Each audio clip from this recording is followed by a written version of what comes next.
Ok, estamos de volta para iniciarmos o Frente a Frente de hoje. A gente está ao vivo aqui e você pode participar da entrevista do bate-papo de hoje com o prefeito de Campina Grande, Bruno Cunha Lima. É só ir lá no Instagram da TV Arapuã, @TV Arapuã. Tem aí um post chamando para a entrevista de hoje à noite. Você deixa lá a sua pergunta, que no finalzinho aqui da entrevista a gente faz com o prefeito de Campina Grande. Deixa eu dar um registro positivo, dar uma notícia boa em relação à recuperação do deputado federal Damião Feliciano, ele que desde fevereiro estava internado no hospital em São Paulo, na luta contra o coronavírus. Depois de quase 90 dias internado, o deputado Damião conseguiu aí se recuperar e, enfim, recebeu alta. Nesse final de semana tá aí imagens dele saindo do hospital. E aí uma boa notícia, a família tinha, enfim, escolhido e optado por não dar muitas informações a respeito do estado, mas se sabe que Damião Feliciano chegou a ir para a UTI, chegou a estar entubado, mas está aí as imagens dele se recuperando. A gente tem, inclusive, uma declaração do deputado federal Damião Feliciano, enfim, agradecendo, né, por essa recuperação. Vamos acompanhar.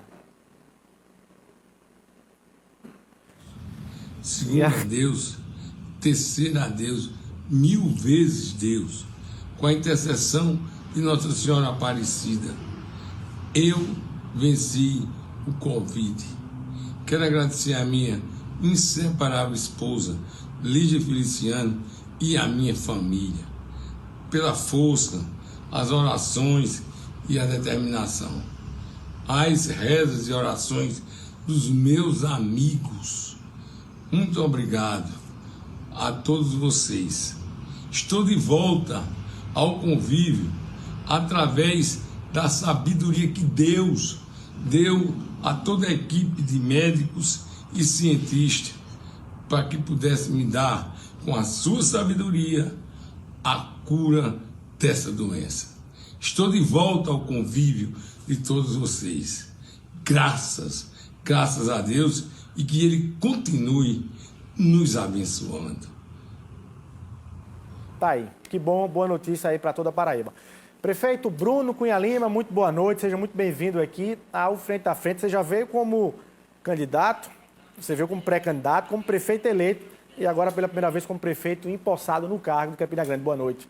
Boa noite, Luiz. Boa noite a todos que estão aqui nos acompanhando na TV Arapuã. É um prazer, como você disse, vim como pré-candidato, vim como prefeito eleito e agora inaugurando a temporada como prefeito empossado, nas tantas vezes que ainda vou voltar aqui para a gente bater esse papo. Dar aqui uma boa noite a todos os paraibanos, sobretudo os campinenses que estão nos acompanhando aqui. Bom demais. Está com saudade dos outros dois Brunos que vieram aqui?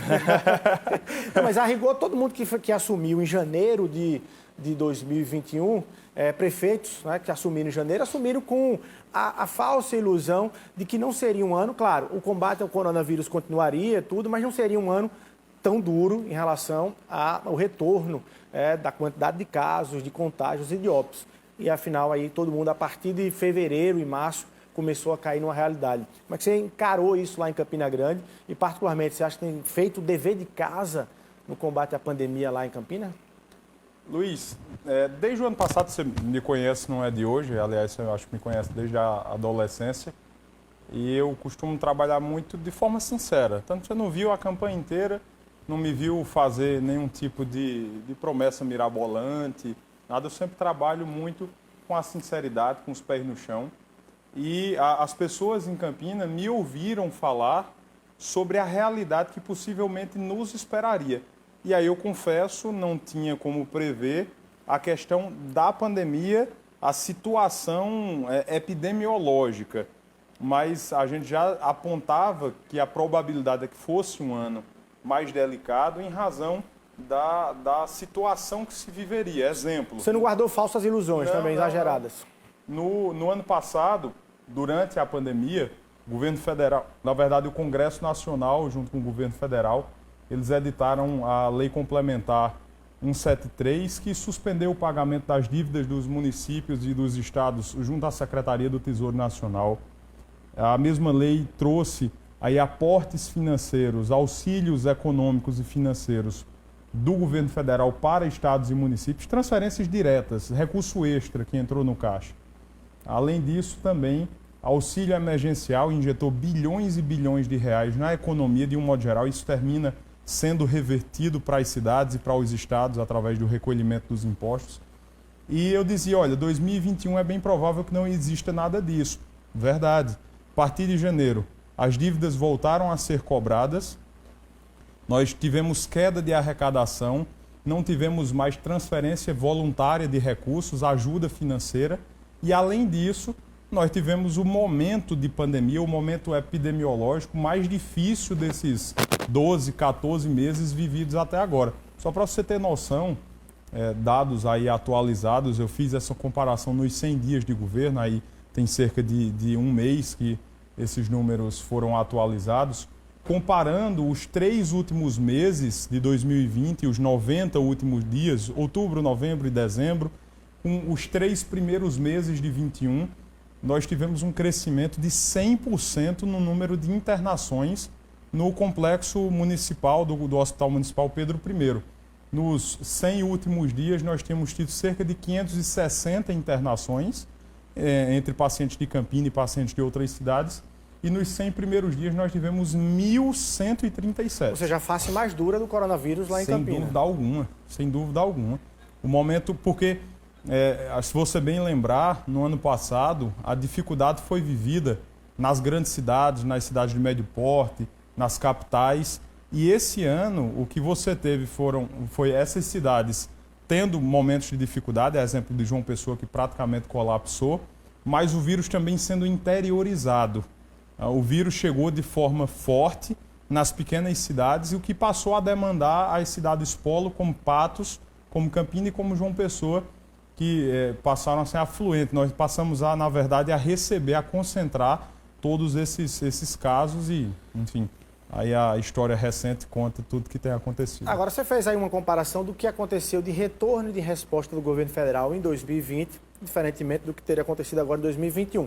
É uma leitura um tanto quanto mais crítica do que fez, por exemplo, o secretário Geraldo Medeiros, quando o ministro Marcelo Queiroga veio aqui, lá em Campina Grande, inclusive. Você estava presente quando ele fez um elogio que a gente pouco viu, inclusive de políticos e de aliados da base do presidente Jair Bolsonaro, dizendo que, em suma... O próprio presidente terminou postando esse vídeo, sim, com um trecho que fala meu, um trecho que fala do secretário-geral. Segundo ele, abre aspas, a Paraíba não tem nada do que reclamar do Ministério da Saúde em relação ao combate à pandemia. Isso é verdade. Você assina embaixo isso e traz aí outros elementos nesse sentido? Inclusive, naquele instante, ali nós estávamos no NUTES, um laboratório de desenvolvimento de tecnologia em saúde da Universidade Estadual da Paraíba, a UEPB, que é sediado lá em Campinas.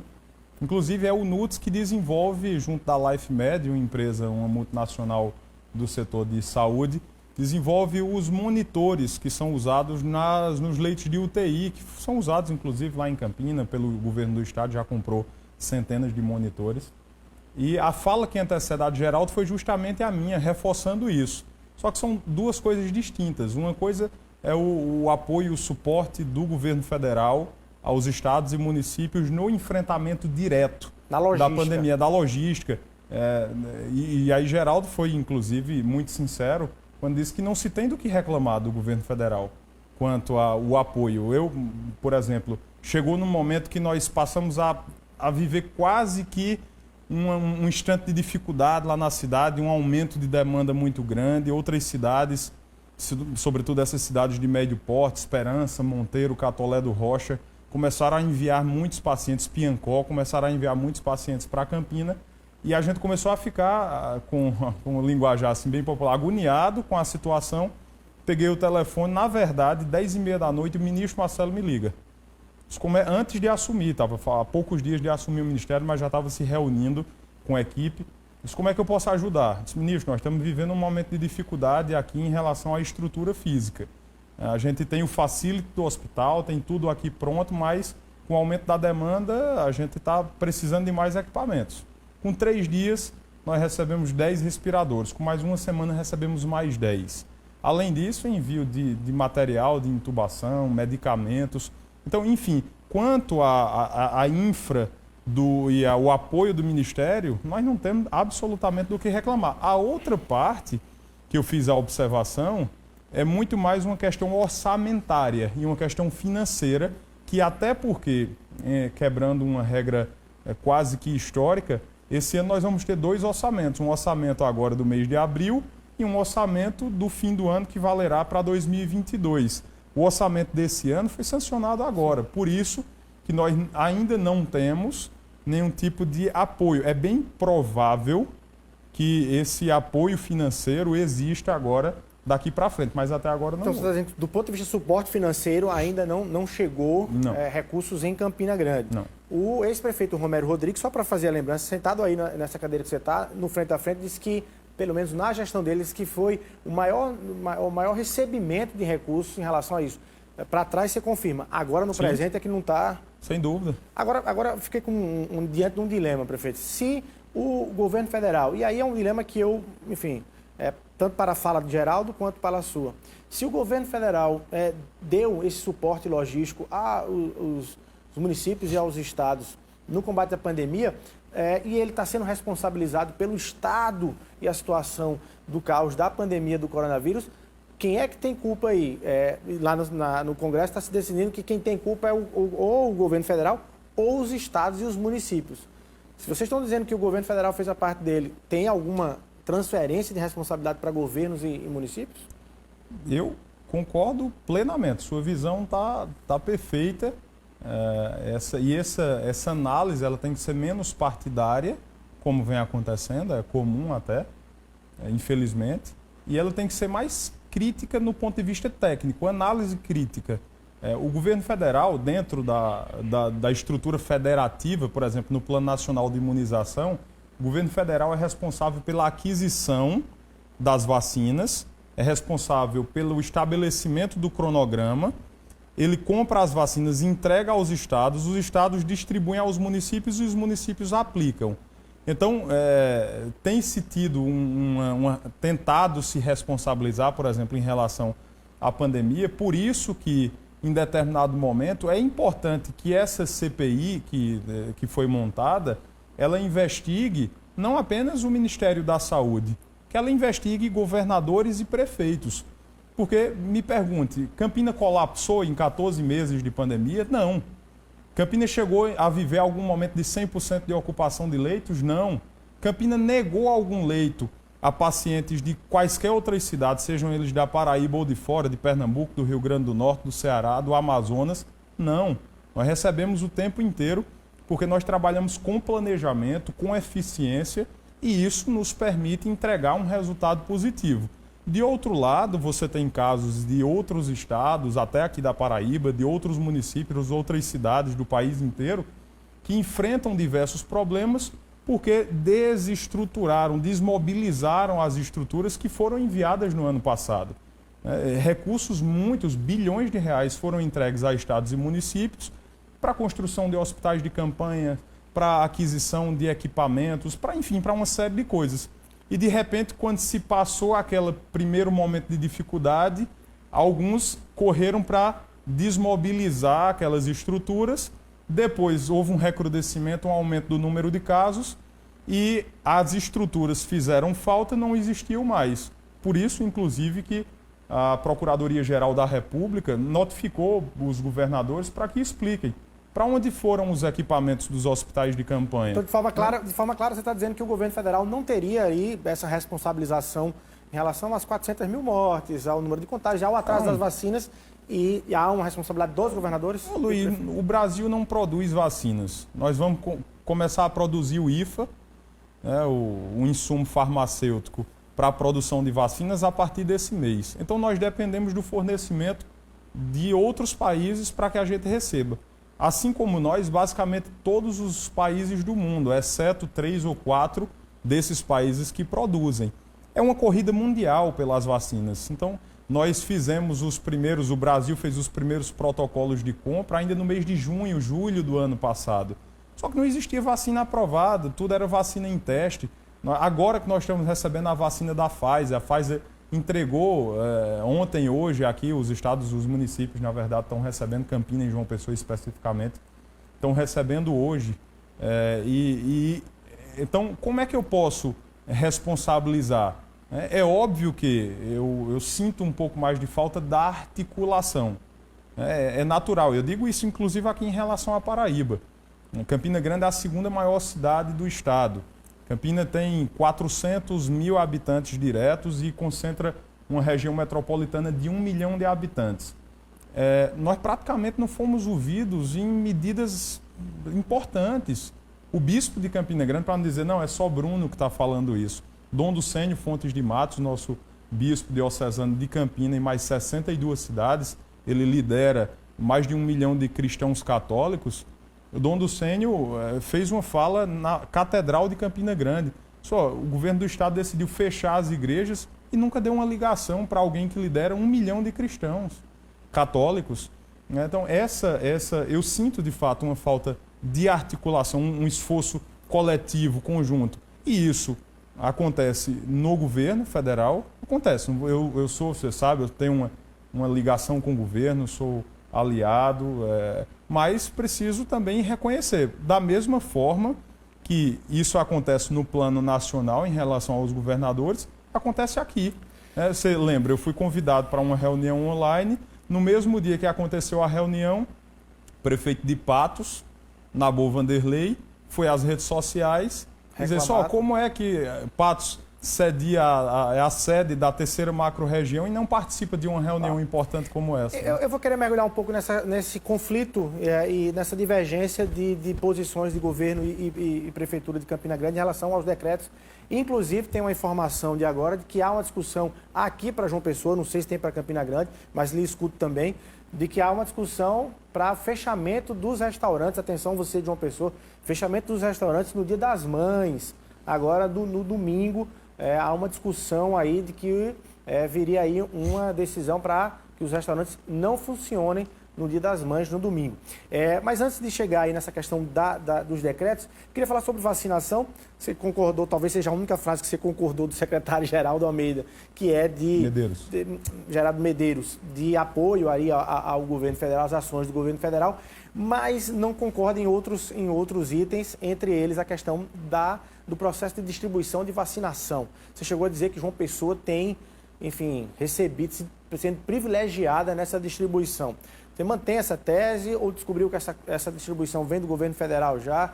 Que leitura você faz em relação à distribuição de vacinas aqui na Paraíba? Há privilégio para João Pessoa? E 2, você tem questionado o próprio governo federal em relação a doses, né? A quantidade, ali uma distorção na quantidade de doses. Como é isso? Na verdade, vamos lá, são 2 pontos distintos. Começar pelo segundo, depois eu volto para o primeiro. Em relação às doses, começar pela segunda dose. Em relação às doses, o próprio PNI tem entendido que até 8% de perda é um percentual aceitável. Vou lhe citar um exemplo. Você está numa fila de vacinação. De repente se abre uma dessas ampolas onde vem as doses e você tem lá 10 doses para aplicar, você aplica 2.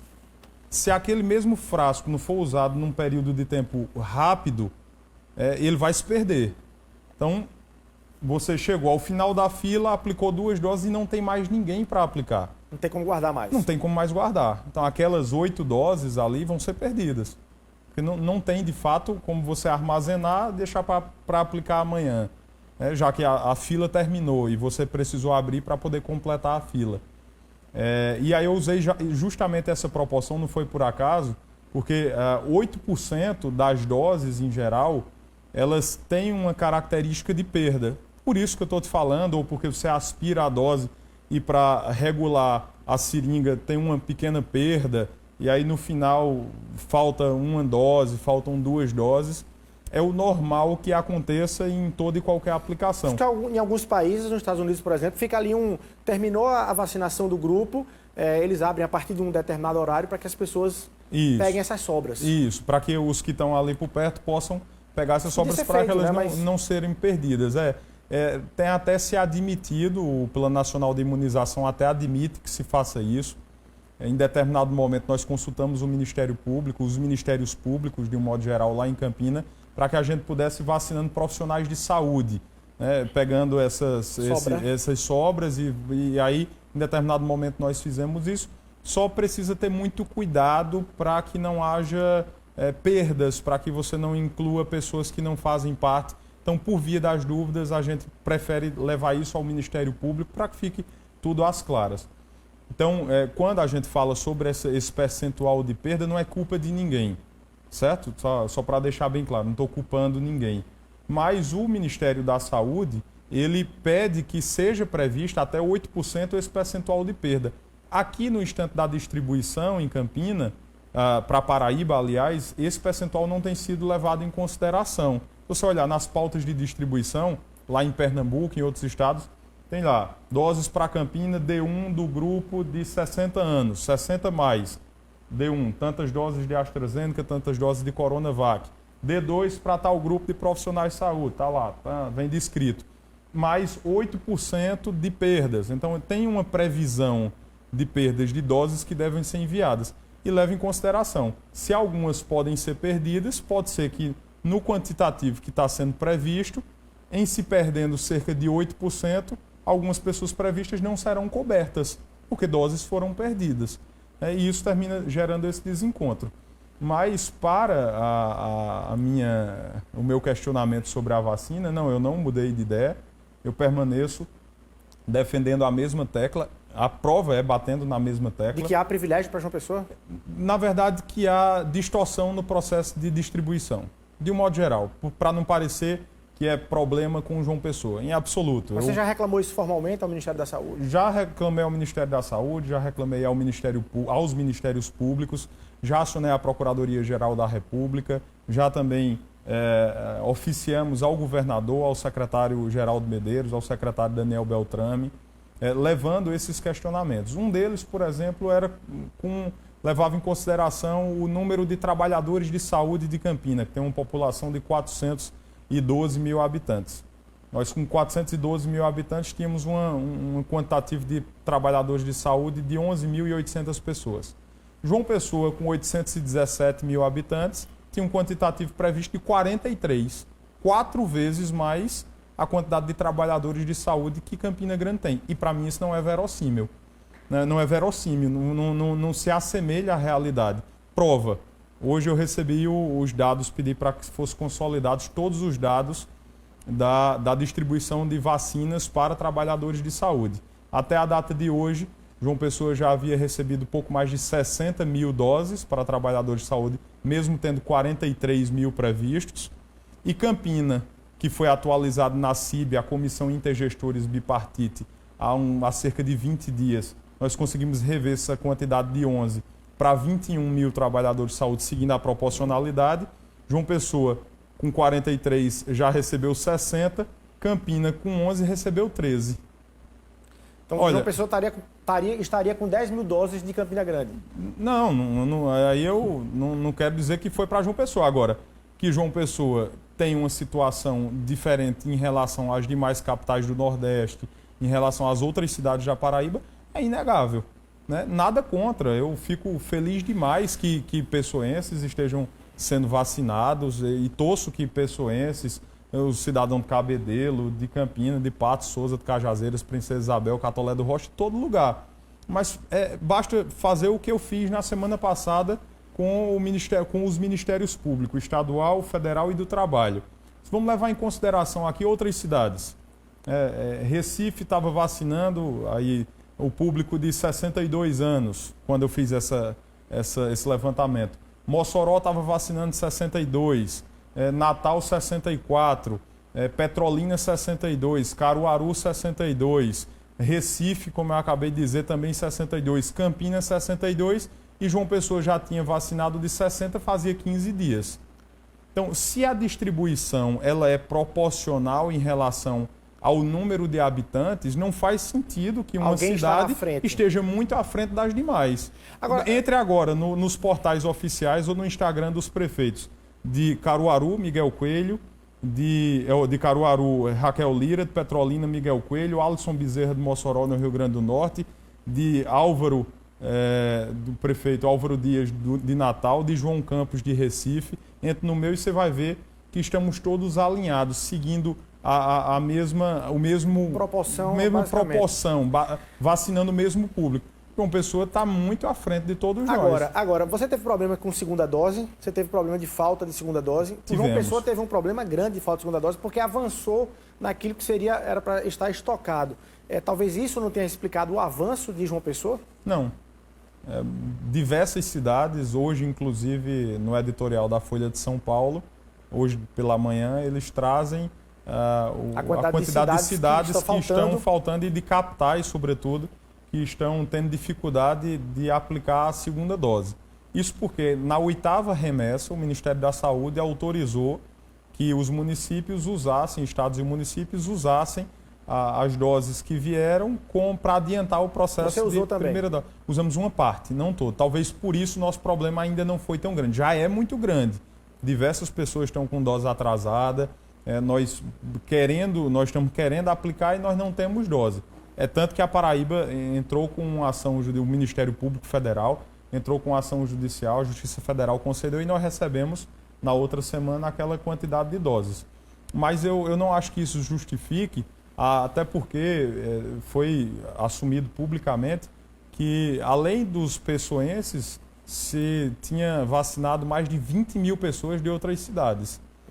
Então, se tem dose suficiente para vacinar os seus e os outros das outras cidades, é simples, é só fazer o cálculo. Você consegue manter os seus vacinados e tem dose suficiente para vacinar os demais, enquanto a gente estava tendo dificuldade de vacinar os da prova. Eu não apenas. Prefeitos de outras cidades, do sertão, ali do compartimento da Borborema, me ligaram, porque nós estávamos naquela corrida, naquela loucura, para dizer, olha, você está precisando de quê? De AstraZeneca? Eu estou precisando de Coronavac, tem como permutar? Outros prefeitos, eu quero lhe perguntar se você entrou em consórcio para comprar vacinas pelos municípios. E segundo, outros prefeitos da Paraíba têm a mesma leitura que a sua de privilégio de vacina para João Pessoa e você lidera aí uma discussão em relação a isso aqui na Paraíba, no estado? Entrei no consórcio, o Conectar, né? Inclusive sou membro da diretoria do Conectar, o consórcio nacional de municípios que nós formamos para a compra das vacinas, e não só de vacinas, de insumos. Isso termina barateando. Uma coisa é você comprar para uma cidade, outra coisa é você comprar insumos para 2.000, 3.000 cidades. Você consegue, o poder de barganha com o fornecedor é muito maior e cada um compra de acordo com a sua capacidade financeira e é distribuído de acordo com a capacidade contributiva de cada município, né? Não tem distorção? Não tem distorção. Até porque se for apenas pela capacidade financeira, quando São Paulo, Rio de Janeiro, Belo Horizonte e Florianópolis, quando elas terminarem de comprar, é que vai sobrar aqui para o Nordeste, e aí não tem como se pensar nisso. Mas nós ainda não fizemos a aquisição, o Conectar ainda não fez essa aquisição, até porque a gente entende que, eu pelo menos tenho defendido internamente, que caso a gente consiga formalizar a compra, as doses, os milhões de doses que a gente conseguir comprar, essas doses devem ser entregues ao Ministério da Saúde, para que o Ministério da Saúde distribua para as cidades. Porque o que nós não podemos admitir é uma classe e subclasse de cidadão. Vamos supor, aqui na Paraíba eu aderi, o prefeito Cícero Lucena aderiu, o prefeito Marco Diogo de Guarabira e dezenas de outros prefeitos aderiram. Mas vamos supor que eu em Campina aderi e que o prefeito de uma cidade vizinha não tenha aderido. E por isso eu vou comprar doses, vou vacinar e o município da cidade vizinha não vai vacinar? Não acho justo. O sistema é único, o sistema é universal. Eu acho que as doses que entrarem no Brasil precisam ir para o SUS e serem distribuídas por igual, equitativamente, proporcionalmente para cada cidade, para que você não tenha uma cidade com privilégio em detrimento das outras.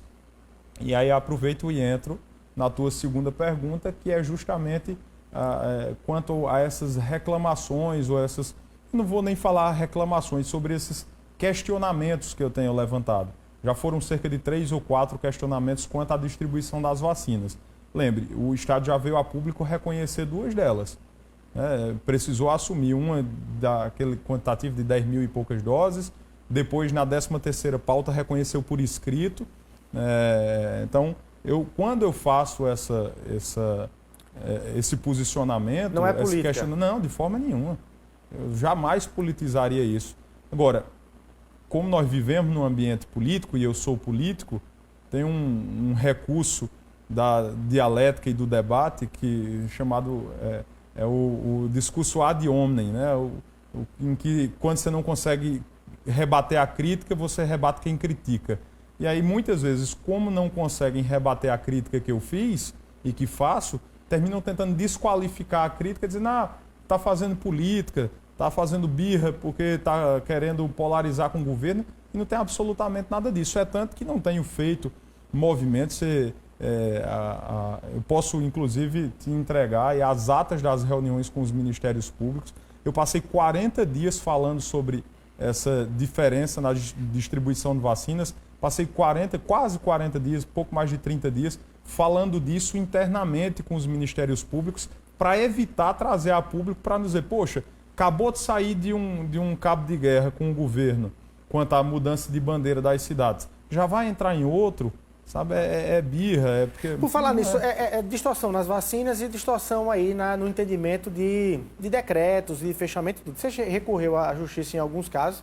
A justiça deu, na verdade, aí ganho de causa para o decreto estadual. Na verdade, não fui eu que entrei, foi o próprio Estado que entrou contra o meu decreto. E sempre apontando aí uma decisão favorável que se aplique o decreto estadual. E a gente viu que os decretos estaduais que fecharam um pouco mais, os números reduziram. O governo disse que os números reduziram em função daquelas medidas. Você acha que elas foram corretas e concorda com o fato de que os números eram importantes, os decretos? Luiz, agora eu vou voltar àquela brincadeira muito antiga, dizer, eu lhe enrasco. Eu lhe enrasco que você achar uma declaração minha dizendo que medidas restritivas não são necessárias. Elas são necessárias. O município de Campina nunca se furtou de adotar medidas mais restritivas, de diminuir a circulação de pessoas, diminuir a capacidade de frequentantes dentro de uma igreja, dentro de um bar, dentro de um restaurante. Aquilo que eu questionei e permaneço questionando é o tratamento igual para situações desiguais, para situações diferentes. Até porque o plano chamado Plano Novo Normal, ele contempla a análise de cidade a cidade, os critérios elencados para cada cidade. E isso, naturalmente, transfere para o município a responsabilidade, para todos eles, a responsabilidade de fazer o dever de casa. Cada cidade precisa fazer a sua parte. E fazendo a sua parte, precisa ter o reconhecimento. Eu disse isso, medidas restritivas são necessárias. Mas imagina que você tem uma galinha dos ovos de ouro. Você espera ela pôr um ovo todo dia para matar a sua fome, ou você vai sacrificar a galinha e cozinhar, torrar numa panela de barro, porque você está com fome agora sem pensar no amanhã. Eu estou fazendo essa analogia justamente para situar. Nós precisamos de medidas mais restritivas. A galinha sofre quando ela põe o ovo, ela sofre. Mas isso justifica, em determinado momento de fome, você matar, sacrificar a galinha? Não. Então, a medida restritiva é necessária, mas o fechamento absoluto, eu questionei, por exemplo, na época, quando se determinou o fechamento, era o mini lockdown de final de semana. Fechamento da indústria, do comércio, de setores durante o final de semana. Eu me reuni com o FIEP, com a Associação Comercial. Ele disse, olha, não faz sentido uma empresa que funciona de segunda a sexta-feira, cumprindo regras. Eu vou citar o exemplo, a Alpargatas, em Campina, que emprega quase 9 mil pessoas. Você não teve, ao longo de um ano, um caso de contágio coletivo relatado pelo Ministério Público do Trabalho. E ela pode funcionar de segunda a sexta, mas não pode funcionar sábado e domingo. Por quê? Qual é a justificativa? Lembre, o que faz com que Campina e a Paraíba, por exemplo, mas no nosso caso especificamente, receba investimentos, o maior parque fabril do Grupo Alpargatas é na cidade de Campina Grande, o maior do país, maior produtora do Brasil, do mundo das Havaianas, por exemplo. Então, quando você tem isso, você não tem a ida dessas indústrias, a vinda dessas indústrias apenas porque o ar da Serra da Borborema é agradável, porque tem benefício fiscal. Qualquer outra cidade pode conceder isso. É porque existe segurança jurídica, existe segurança política, previsibilidade e segurança econômica para esses setores se desenvolverem. Então, se você começa ao bel prazer de um governante, abre, fecha, hoje pode e amanhã não pode. Você começa a fazer isso, lembre-se, essas grandes empresas, essas grandes indústrias e os pequenos também têm seus compromissos a honrar. Você tem contratos internacionais, contratos locais que precisam ser cumpridos e, de repente, se você começa a falhar no cumprimento das suas obrigações, a gente perde a atratividade e é mais danoso do que saudável. Dentro desse debate do que abre, do que fecha, prefeito, vai ter ou não vai ter São João em Campina Grande? Você concorda com a tese que não tem espaço para se ter nenhum evento do Porto do São João? E qual é o modelo que vocês estão desenhando e qual é o modelo que vai sair para o São João de Campina Grande, que será o segundo ano sem o maior São João do mundo? E o campinense está com gosto de gás. Está com a saudade da peste. Obviamente não tem como se falar no maior São João do mundo, uma festa que movimenta 2 milhões de pessoas que durante 30 dias circulam na cidade, pessoas daqui da Paraíba, do Nordeste, gente do Brasil e do mundo que vai se encontrar em Campina Grande. Não tem como se pensar em fazer essa festa que as imagens estão falando aí, mostrando 20, 30, 40 mil pessoas juntas numa noite no Parque do Povo. Então, isso é natural, nem passa pela cabeça de ninguém a hipótese de fazer isso, até porque a nossa prioridade agora é salvar vidas, manter a economia de pé, claro, mas tendo uma preocupação com as vidas. E isso não significa dizer que a gente precise abandonar completamente o São João. Então, eu já tive contato com a iniciativa privada, com algumas empresas, para que a gente faça a ativação de São João. Não vai fazer o evento, mas ornamenta a cidade. A gente não vai fazer um show no Parque do Povo, mas você pode ter experiências individuais e experiências em família, para ir a teatros, para você ir a museus, para você visitar alguns equipamentos que vão ensinar, que vão contar um pouco da história, da nossa cultura, sem necessariamente ter que fazer uma festa no Parque do Povo. E isso é importante para a cultura, é importante para a emoção, para o emocional, mas é importante também para a economia. Não dá, só para fazer um comparativo rápido, no comércio do Brasil, a data mais importante é o período natalino, dezembro, o mês de dezembro, o mês festivo. O mês de junho em Campinas supera e muito o mês de dezembro.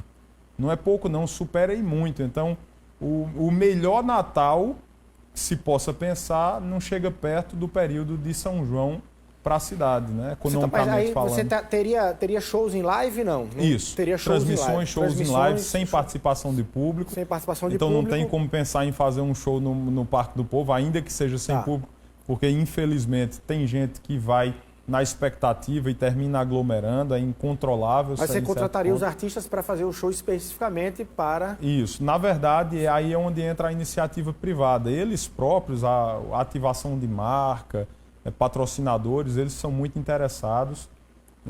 Algumas empresas fizeram isso no ano passado, diversos artistas fizeram isso, conseguiram movimentar muito a economia e a própria cultura. Mas sem telão em espaços públicos. Sem telão em espaço público. Quem quiser acompanhar, acompanha em casa. E os outros eventos culturais para poder manter essa chama acesa, você vai... Tudo isso controlado. Tudo isso controlado. Por exemplo, você tem lá em Campina o Museu do Algodão, você tem o Museu Histórico de Campina Grande. O Sítio São João. O Sítio São João, exemplo, e diversas outras. Mas você vai precisar de uma certa liberação por parte, dos decretos, caso se crie alguma aglomeração. Claro, não, e isso aí só é possível se pensar houver um aval do Estado. Não é nem falar em aval do Estado, porque se for necessário, a gente vai vir para a mesa de debate, vou tentar o convencimento junto às autoridades estaduais. Se não for possível, a gente termina recorrendo. Mas isso tudo só é possível de ser pensado se houver condições sanitárias, epidemiológicas para fazer isso. Se a gente tiver, queira Deus que não. Mas se daqui a um mês, 2 meses, nós estivermos vivendo um outro recrudescimento, um outro aumento de casos, tem que se pensar. Imagina, se o São João fosse no mês de março, você acha que teria clima a gente ter feito um São João no mês de março? Mas você vai ter que preparar isso com certa antecedência. Vai deixar, claro, agora, na sua agenda está montado esse roteiro. Hoje, a secretária de Desenvolvimento Econômico de Campina foi a Brasília, está lá, para um encontro com a Embratur, para encontro com o ministro Gilson Machado, ministro do Turismo, para também a agenda oficial durante a semana com a senadora Daniela também junto da Caixa Econômica Federal, para que a gente possa tomar conta também dessa parte, né? Ninguém é caolho, quase todas as nossas energias estão focadas no combate ao coronavírus, no combate aos efeitos. A gente criou o Superação, quase 2 milhões de reais de recursos próprios injetados na economia de Campina, mas precisa de forma paralela também fazer essas outras ações, né? Prefeito, a gente está falando em Campina, está falando em São João, no maior São João do mundo, ou seja, daquilo que o Brasil acompanha dentro de Campina Grande, e tem uma pessoa, tem uma figura que está fazendo o maior, lá de Campina Grande, que está fazendo o maior sucesso no Brasil nesse momento. É claro que eu estou falando de Juliette, né, que está na final aí do BBB amanhã, e quero crer que a Paraíba, né? E na verdade Campina Grande está ela aí, ó. Campina Grande está nessa expectativa dessa vitória. Campina e João Pessoa. Não, a Paraíba como um todo. Lembre que ela é nascida em Campina, criada em Campina, mas hoje mora aqui. Né? A Paraíba como um todo, na verdade, talvez em exceção de Bahia, mas enfim, ela está aí. A minha pergunta objetiva é, você pensa como gestor de Campina Grande, ela é um produtor hoje de venda, o que ela fala em qualquer coisa ganha proporção. Você pensa, do ponto de vista de gestão mesmo, em algo, você já tem algo para apresentar como proposta para a Juliette, que sairá do BBB, para a defesa, valorização, venda, exposição do São João de Campina Grande, da atração turística de Campina, enfim, tem algo já bolado para Juliette? Com certeza. A gente está, inclusive, na expectativa. Ontem ela deu uma declaração dizendo que espera que o prefeito de Campina e o prefeito de João Pessoa consigam pelo menos um carro de bombeiro para ela poder andar, já que não vai poder ir para o Parque do Povo, receber as pessoas e ser recebida lá. Mas ela disse que quer pelo menos um carro para poder circular na cidade. Diz que vai para o Pedregal lá e tal. Mas é fundamental. Você vê, hoje ela falou, ela usou um celular numa determinada prova e no outro dia ficaram dizendo o celular de Juliette. No outro dia, um celular que custa uma bagatela de R$9 mil, esgotou em todas as lojas físicas e digitais. Ela usou um batom lá, se maquiou com um batom, o batom esgotou no mesmo dia. E essa ativação por parte dela é fundamental. Na verdade verdadeira, a gente tem, aqui a Paraíba tem alguns grandes nomes que foram sendo projetados nacionalmente. Você tem Agnes Nunes, Hulk, você tem, enfim, diversos nomes aí, e que, sendo chamados, eu tenho certeza que não vão se negar a serem embaixadores nossos, né? Flávio Capitolino, diversos nomes que foram ganhando ascensão nacional e internacional e que eu aposto que sendo chamados, até porque ela já fez isso durante esses meses de BBB. Lá em Campina ela falou da consciência cristã até o caldinho e o bom que dói do Parque do Povo, que é vendido lá, uma cachaça, uma bebida que é vendida. Mano. Então, ela fala sobre isso recorrentemente. Então, né? você vai pedir primazia aí a ela, vai pedir um privilégio aí quando ela sair do BBB. Tem que pedir. Eu não sei se os direitos autorais e contratuais dela vão permitir, mas natural. Imagina se esse ano pudesse ter São João, com a quantidade de vezes que ela falou no São João de Campina, a quantidade de vezes que ela mencionou o São João, que são 30 dias de festa, que isso... a quantidade de pesquisas que o São João de Campina teve no Google e em outras plataformas de pesquisa como YouTube nesses últimos meses foi algo impressionante. Gente do Brasil inteiro querendo saber mais, conhecer mais e que seriam potenciais turistas, potenciais visitadores que agora não vão poder visitar, mas eu espero que permaneça com essa chamazinha acesa, essa vontade de vir conhecer aqui a Praia de Coqueirinho, de vir conhecer Tambaú, Cabo Branco, conhecer também o maior São João do mundo, né? Tá aí. Bom, eu vou querer falar de política, viu, Pedra prefeito? da Boca, ela falou também. Falou em Baía né? da Traição. Bom, eu vou querer falar de política, a gente vai no próximo bloco aqui, mas eu queria fechar esse bloco saindo aí de Juliette, que é algo, enfim, uma pauta mais amena, para falar de alguém que talvez não guarde tantas expectativas suas, que é o senador veneziano Vital do Rego, que esteve aqui sendo entrevistado, eu perguntava sobre uma análise que ele faria dos seus 100 primeiros dias, e ele disse, mas que 100 primeiros dias? Como se houve 100 primeiros dias. Que leitura você faz para além da pandemia do coronavírus? O que você pode dizer que conseguiu fazer em Campina Grande nesse começo aí de gestão, para além do combate à pandemia do coronavírus? Olha, eu acho que o que acomete essa dissonância cognitiva, que acomete o senador, é a mesma talvez que acometeu a esposa dele durante a campanha, que eu dizia, acho que o problema é de memória, né? E talvez ainda não tenha conseguido. Perguntou se já tinha começado. Já começou o governo? É porque eu acho que ele ainda não entendeu que a eleição terminou, ainda não conseguiu superar o resultado das eleições 2020, de 2016, de 2018, inclusive quando ele ficou em terceiro lugar na disputa para o Senado lá na cidade. A cidade tem rejeitado aí a forma de fazer política dele, mas de toda forma, né, precisa ser respeitado, é senador, né, tem um papel importante. Espero que consiga deixar essas diferenças pessoais de lado, na verdade essas diferenças políticas, porque pessoais eu particularmente não tenho nenhuma, deixar de lado essas diferenças e que ele possa contribuir com a cidade que ele morou até algum tempo atrás, com a cidade que, inclusive, ele teve a oportunidade de governar. Nós vamos estar de portas abertas, caso ele queira enviar as emendas, enviar recursos para as cidades, caso ele entenda que a cidade merece, que a cidade precisa. E quanto à nossa ação nesses 100 primeiros dias, basta ver a análise que a própria cidade faz. Quando recentemente, nos 100 dias, portais divulgaram a avaliação dos gestores de Campina, de João Pessoa, de Patos, das principais cidades do estado, nós tivemos a maior avaliação entre todos os prefeitos das grandes cidades. Nós tivemos 84% de aprovação. Somando ótimo e bom, são 74%. Com 20% de regular, são 94% de aprovação na cidade. Tudo foi feito nesses 100 primeiros dias? Não, até porque eu não fui eleito prefeito para um mandato de 100 dias. Eu fui eleito prefeito para um mandato de 4 anos. Mas muita coisa já foi feita. A prova.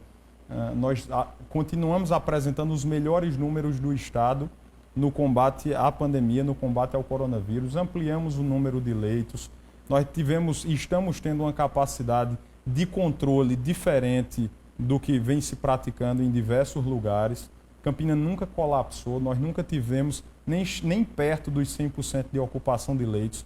Na segunda macro-região nunca teve fila de espera por leitos, seja de enfermaria, seja de UTI. Além disso, Campina Grande foi a primeira cidade do norte e nordeste do Brasil a ter um centro de reabilitação pós-Covid para as pessoas que foram infectadas, passaram pelo período infeccioso, mas que mantiveram algumas sequelas, seja uma sequela respiratória, física, às vezes sequela neurológica.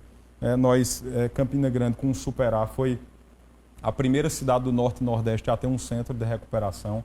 Nós criamos o Superação para tentar fazer frente, tentar recompor a economia quando sucessivos decretos limitaram as liberdades individuais, proibiram músicos de se apresentar em bares, proibiram bares de funcionar, proibiram eventos, proibiram comércio. Essas pessoas, os profissionais liberais, comerciantes ambulantes, mototaxistas, essas pessoas, enfim, têm sofrido um impacto muito grande. Nós decidimos tirar quase 2 milhões de reais, 1.600.000 reais, de recursos próprios do município para fazer o Superação, que é o programa de auxílio econômico às famílias, de estímulo econômico à cidade. 4.000 pessoas vão receber, a partir dessa semana, R$400 divididos em 2 parcelas de 200, como forma de compor e uma maneira complementar ao auxílio emergencial federal. Ruas e avenidas calçadas, pavimentadas, ambulatório de saúde mental que já atendeu mais de 800 pessoas desde que foi aberto no mês de janeiro.